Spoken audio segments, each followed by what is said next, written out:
Welcome to the last part of the chapter, Biology Form 4, Crash Course Chapter 5, where we talk about controlled mitosis. You see, mitosis, they produce cells that have the same chromosome as their parents, so it's an exact duplication, but there are two cells that are going to be matured and they will not undergo mitosis anymore.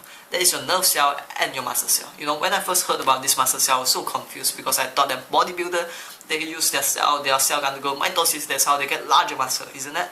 Yeah, that's what I thought. And then I asked my friend just tell me, my friend is a bodybuilder, he tell me that it's instead of the cell that's duplicated, they are like the cell that's basically elongating. They're becoming bigger with all the water content and stuff like that. So it's not the cell that's duplicating. So remember, nerve cell and muscle cell do not undergo mitosis after they have matured.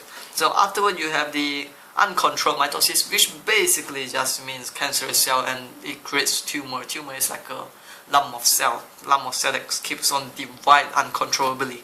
So a cell that divides through mitosis repeatedly without control and regulation, that is uncontrolled meiosis. Now let's talk about the application of cloning, where cloning is a process of producing clones that are genetically identical organisms through asexual reproduction.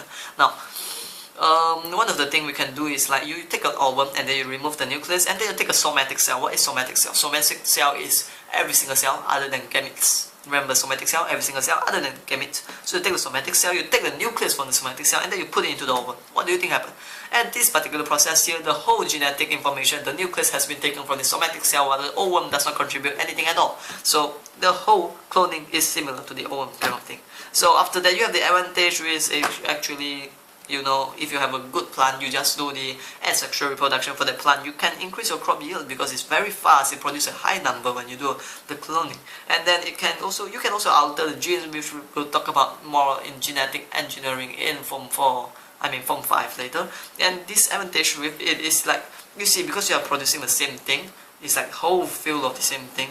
Let's say that there's this one pest that can kill this particular gene directly. This gene do not develop the resistance to resist this pest. This pest will just wipe up the whole field of product. That's the problem with it. So yeah, you do not have genetic variation. And that's it with Biology Form 4 Chapter 5.